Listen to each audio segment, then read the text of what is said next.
स्थानीय तह निर्वाचन 2.5 लाख बढी सुरक्षाकर्मी परिचालन हुँदै पल शाहको निवेदन आज उच्च अदालत पोखरामा पेशीमा चढ्दै 14 घण्टासम्म अघोषित लोड सेडिङ उद्योगहरूको दैनिक उत्पादनमा कटौती हुँदै दुर्गापुर साईले 2 अर्बमा खोलेको तरकारी बजार उद्घाटन गर्दै ओली शनिबारदेखि चल्ने भयो जनकपुर रेल सामान्य सिटको रु 70, एसी सिटको रु 300 रुपियाँ।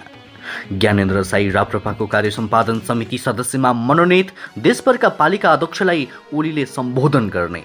श्रीलङ्कामा आर्थिक सङ्कटको असर, अस्पतालले रोक्यो शल्यक्रिया सेवा। सरकारले खोल्यो पेट्रोलियम गाडीलाई विद्युतीय बनाउने बाटो, 11 दिन बैठक बसेर विप्लवद्वारा चुनावमा नजाने निर्णय। इन्धन मूल्य वृद्धि रोक्न 15 रुपियाँ कर घटाइदिन प्रस्ताव। व्यवस्था गरी देशभर आन्दोलन र सभापतिलाई घेराबन्दी गर्छौं, गगन थापाको भनाई। युक्रेनमा आक्रमण कटौती गर्ने रुसको घोषणा, जेलेन्स्कीले विश्वास मानेनन्। बलेफी हाइड्रोपावरको आइपिओ खुल्यो, कति दिने आवेदन। सम्पूर्ण जानकारी आजको समाचारमा। लगातार घट्दै सुनचाँदीको मूल्य, कतिमा हुँदैछ त कारोबार। विश्वकपमा 26 टोली छनौट, कुन महादेशबाट कुन नामावली सहित पनि आजको समाचारमा लगायतका आज दिनभरका केही महत्त्वपूर्ण र चर्चामा रहेका समाचारहरू आजको यस भिडियोमा। दर्शकवृन्द नमस्कार, युट्युब च्यानल इन्फो खबरको समाचार बुलेटिनमा तपाईँलाई हार्दिक स्वागत छ। आज पनि केही चर्चामा रहेका महत्त्वपूर्ण समाचारको साथमा म सन्तोष कठायत उपस्थित भइसकेको छु। पुरा समाचार अत्यन्तै धेरै महत्त्वपूर्ण भएकाले अन्तिमसम्म हेरी समाचारलाई लाइक गर्न, कमेन्ट गर्न, त्यसैगरी साथीभाइमा सेयर गर्न नबिर्सिनुहोला। साथै हाम्रो समाचारलाई कुन ठाउँ, कुन जिल्ला र कुन देशबाट यति बेला प्रत्यक्ष रूपमा हेर्दै हुनुहुन्छ कमेन्ट बक्समा जानकारी गराउनुहोला। सदैव ताजा र सत्य समाचार हेर्नको लागि हाम्रो युट्युब च्यानललाई सब्स्क्राइब गरी सँगै आउने बेल आइकनलाई प्रेस गर्न पनि नबिर्सिनुहोला। समाचारको सुरुमा पल शाहको पछिल्लो अपडेट। नाबालिग गायिकालाई जबरजस्ती गरेको अभियोगमा तनहुँ जिल्ला अदालतमा मुद्दा दायर भएपछि पूर्वपक्षका लागि धुनामा पठाइएका अभिनेता पल शाहको निवेदन बुधबार उच्च अदालत पोखराको पेशीमा चढ्ने भएको छ। तत्काल प्राप्त प्रमाणबाट शाहले जबरजस्ती करणी गरेको देखिएको भन्दै तनहुँ जिल्ला अदालतले गत चैत 10 गते शाहले पूर्वपक्षका लागि धुनामा पठाउने आदेश दिएको थियो। तनहुँ जिल्ला अदालतले उक्त आदेश विरुद्ध शाहको तर्फबाट मङ्गलबार उच्च अदालत पोखरामा पुनरावेदनको निवेदन दर्ता गरिएको थियो। पुनः बाहिरबाटै मुद्दाको पूर्वपक्ष गर्न पाउनुपर्ने भन्दै शाहले उच्च अदालतमा निवेदन दिएका थिए। उच्च अदालत पोखराका सूचना अधिकारी उप रजिस्ट्रार विष्णु प्रसाद आचार्यका अनुसार शाहको तर्फबाट तनहुँ जिल्ला अदालत थुन्चेक आदेश बदर गरी साधारण तारिखमा रिहाई गरी पाउँ भन्दै निवेदन परेको हो। शाहले मुलुकी फौजदारी कार्यविधि संहिता 2074 को दफा 13 बमोजिम थुनुवाका तर्फबाट निवेदन परेको थियो। उनको निवेदन बुधबार उच्च अदालत पेशी सूचीमा चढ्ने सूचना अधिकारी आचार्यले बताएका छन्। त्यसैगरी अब अर्को समाचार। 30 वैशाखमा हुने स्थानीय तहको निर्वाचनका लागि विभिन्न सुरक्षा निकायका 2,50,000 बढी सुरक्षाकर्मी परिचालन गरिने भएको छ। सरकारले स्थानीय तह निर्वाचनका लागि एकीकृत सूचना योजना बनाएपछि हाल सुरक्षा निकायबाट खटन पटनका लागि आवश्यक तयारी भइरहेको हो। स्थानीय तह निर्वाचनमा नेपाल प्रहरी, सशस्त्र प्रहरी, नेपाली सेना र राष्ट्रिय अनुसन्धान विभागबाट सुरक्षाकर्मी खटाइँदैछ। यसैगरी म्यादी प्रहरी पनि भर्ना गरेर खटाइँदैछ।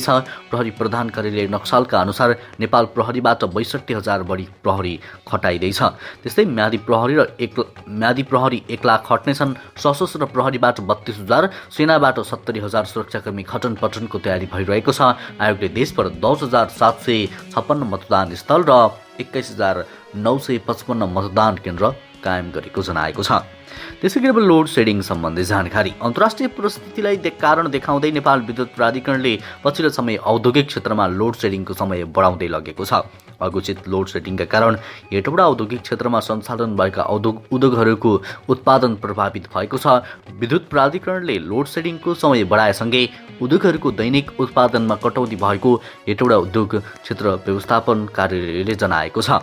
अघिल्लो सातासम्म दैनिक 1.5 घण्टा लोड सेडिङ हुँदै आएकोमा शनिबार यता औद्योगिक क्षेत्रका उद्योगहरूले 14 घण्टासम्म लोड सेडिङको मार खेप्न बाध्य भएका छन्। प्राधिकरणले शनिबार साँझ 7 बजेदेखि 8 घण्टा, आइतबार साँझ 6 बजेदेखि 12 घण्टा र दिउँसो सोमबार 4 बजेदेखि 14 घण्टासम्म लोड सेडिङ गरेका छौँ। हेटौडा औद्योगिक क्षेत्र व्यवस्थापन कार्यालयका क्षेत्र व्यवस्थापक राजेन्द्र कणेलले मङ्गलबार साँझ 6 बजेदेखि 12 घण्टाका लागि लोड सेडिङ हुने जानकारी आएको बताएका छन्। यो खबर आजको गोर्खापत्र दैनिकमा छापिएको छ। त्यसै गरी अब अर्को समाचार। राप्रपा प्रवक्ता ज्ञानेन्द्र साई पार्टीको केन्द्रीय कार्य सम्पादन समिति सदस्यमा मनोनित भएका छन्। राप्रपा अध्यक्ष लिङदेलले शाहलाई केन्द्रीय कार्य सम्मान समितिमा मनोनित गरेका हुन्। यो प्रवक्ताभन्दा माथिल्लो जिम्मेवारी हो। हाम्रो नेपाल हामी नेपाली अभियान र राप्रपा बीच भएको सम्झौता र पार्टी विधान बमोजिम साईलाई कार्य सम्पादन समिति सदस्य मनोनित गरिएको लिङदेलले बताएका छन्। यसैगरी लिङदेलले कार्य सम्पादन समितिमा 20 जनालाई मनोनित गरेका थिए। 33 सदस्यीय हुने कार्य सम्पादन समितिमा अब 11 जना मात्रै मनोनित गर्न बाँकी छ। त्यसैगरी अब विद्युतीय सवारी सम्बन्धी जानकारी। नेपालमा अब पेट्रोलियम पदार्थले चल्ने गाडीलाई विद्युतीय रूपमा रूपान्तरण गर्न पाइने भएको छ। सरकारले सवारी तथा यातायात व्यवस्था ऐनमा संशोधन गर्दै विद्युतीय गाडीमा रूपान्तरण गर्न सकिने व्यवस्था गरेको हो।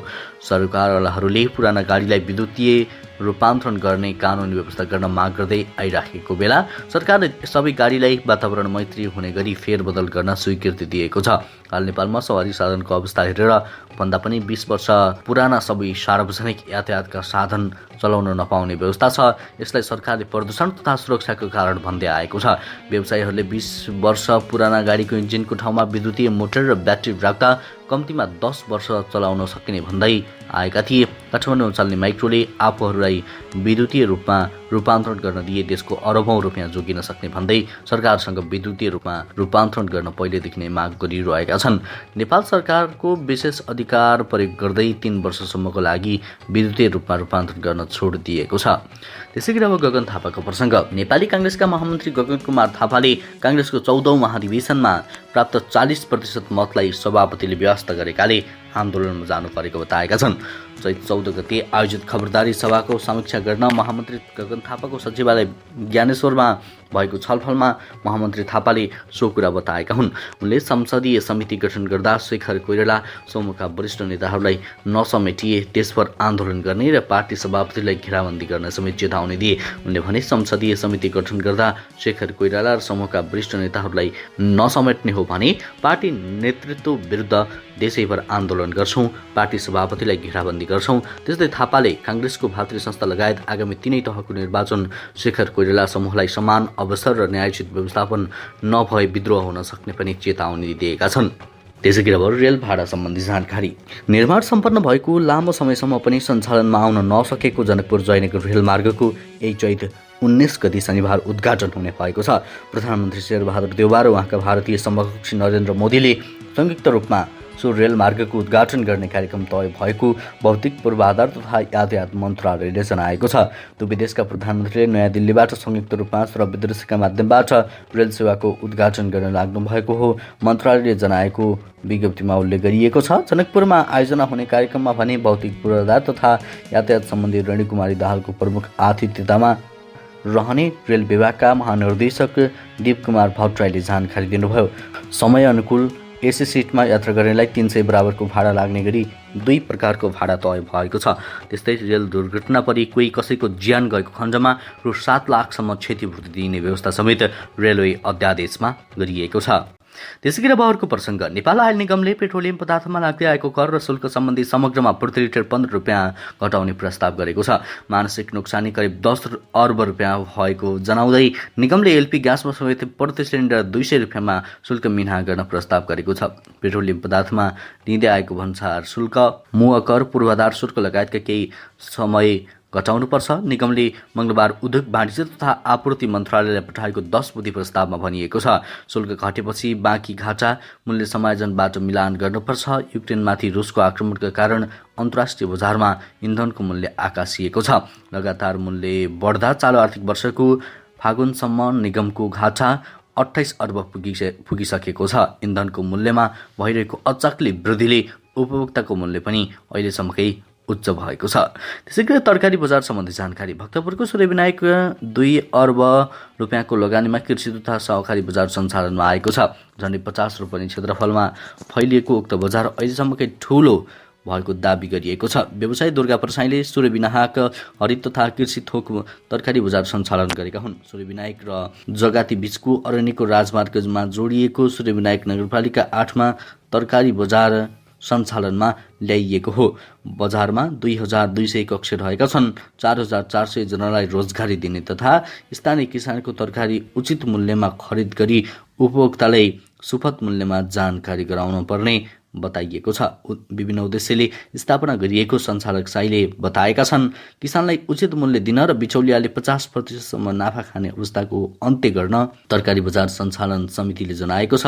तरकारी बजार स्थापनाबाट 10,000 भन्दा बढी किसानलाई फाइदा पुग्ने उनको दावी छ। उक्त तरकारी किसानको आज नेकपा एमालेका अध्यक्ष केपी शर्मा ओलीले उद्घाटन गर्दैछन्। बिहान 11 बजेदेखि बजारको उद्घाटन गर्ने तयारी रहेको छ। त्यसैगरी अब अर्को समाचार, स्वास्थ्य सुविधाको अभावमा श्रीलङ्काको एउटा अस्पतालले शल्यक्रिया रोकेको छ।